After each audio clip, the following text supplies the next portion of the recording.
in restaurants and hotels, daughter of a chef and restaurateur. People came around, people who were famous sometimes for one thing or another, people who had an entourage, people that tried to demand preferential treatment somehow. I didn't necessarily recognize any of these people. Sometimes I did, sometimes not.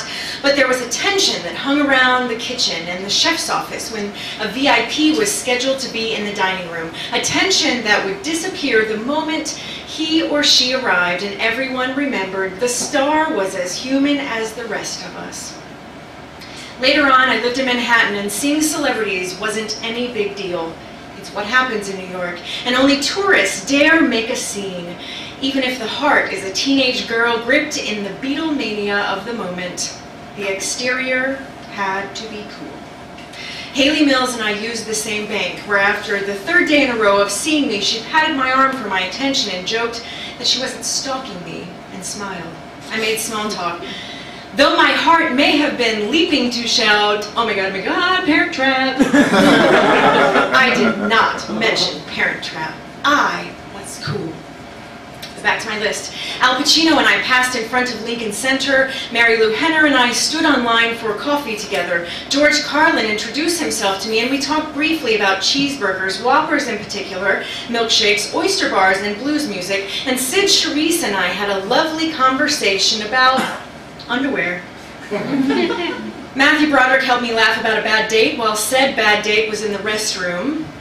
And when I waitressed back in the day on separate occasions, Emmett Smith and Adam Sandler and Tiger Woods were polite, and they seemed relieved that I treated them just like the rest of my tables. I saw Tony Bennett in the pharmacy buying laxative and nasal spray. Martha Plimpton flopped down on a bench near me in Central Park. Pavarotti walked out of an apartment building and thrust himself into oncoming pedestrian traffic. And I was relieved when none of us flinched, but rather swerved to miss him. And each time, no big deal. Just people out doing their thing. It's nothing. Only tourists make a fuss. Everyone else has to be cool. And then one day, a pretty afternoon, bearing time to kill, I flipped through CDs at a record store in the West Village. I flipped through a couple of bins and started toward the messy pile of vinyl, and I realized Morrissey was in the store. Let's be very clear about this. I love the Smiths. I don't care who misunderstands the subversive merriness and cheeky underhandedness of them and calls them a downer. I don't care. I loved them as a teenager, I loved them in my 20s, and I love them now in my 30s. I loved them as a group, I love Morrissey solo, I love them even though I cannot always explain why. I just do. I'll say it, I will admit this to you right now. I planned a couple of dates of my first book tour around where Morrissey would be performing and bought tickets. I did, oh yeah, I did. And right then, there he was. I was raised to be nonchalant and unimpressed by the famous. I've said this, you know this. I could respect your work, but never ever your celebrity. You, famous person, might be famous, but you are a person. And there's simply no reason to be giddy and screechy over a person. But again, there he was. I decided on the spot that despite everything I knew and thought and learned and was told ever in my whole entire life, I wanted, nay, needed to say something to Morrissey. But what? What could I possibly say that would still allow me to treat him as a peer, as just a regular man whose work I happened to enjoy? I decided in a moment I would regret horribly, only a moment later, to wing it.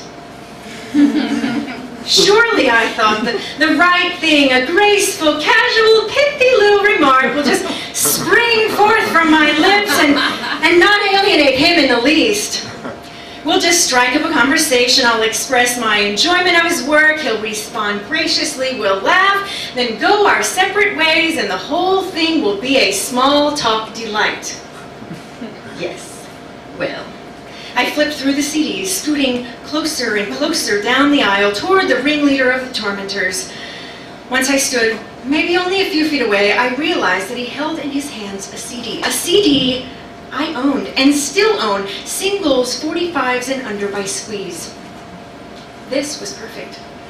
I inched closer, appearing, in my mind anyway, to be completely unaware of his presence, and just another shopper out browsing, la la la la la. And then, with my shoddy plan only half in my head before I realized what I was doing, I watched my hand, an extended finger moving away from my body, slowly, creepily, weirdly, like E.T. reaching to Elliot. Everything in me screamed, begged, please, God, do not let me be actually about to touch that fucking CD. And I touched the fucking CD.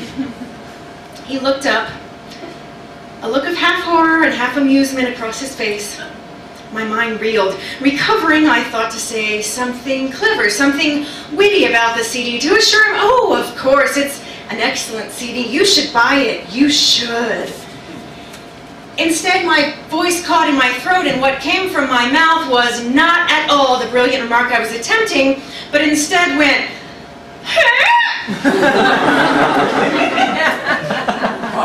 something between a pterodactyl and a horn. I gasped and stepped away. Morrissey did the same. Making matters far worse to this day for reasons that remain totally unclear to me, I stuck my hand out, palm forward, as if giving him the hand of sitcom comedic fame, as if to stop everything, to hit pause and go back to being composed, to being cool. Instead, I ran, clumsily and floppily, with wrists raised like a kangaroo, flipping over a cardboard display case, getting my foot stuck inside it, shaking it off, and making a bad scene far worse. I ran from the store, into the street, and away from the record store, face hot against the afternoon. Fast forward years later. A magazine I'd been freelancing with for a time decided an interview of Morrissey was in order. I'd been working on celebrity interviews for this magazine, and all signs pointed to me doing this interview. But upon hearing the story, which my colleagues found positively delightful, my editor thought it best he'd do the interview himself.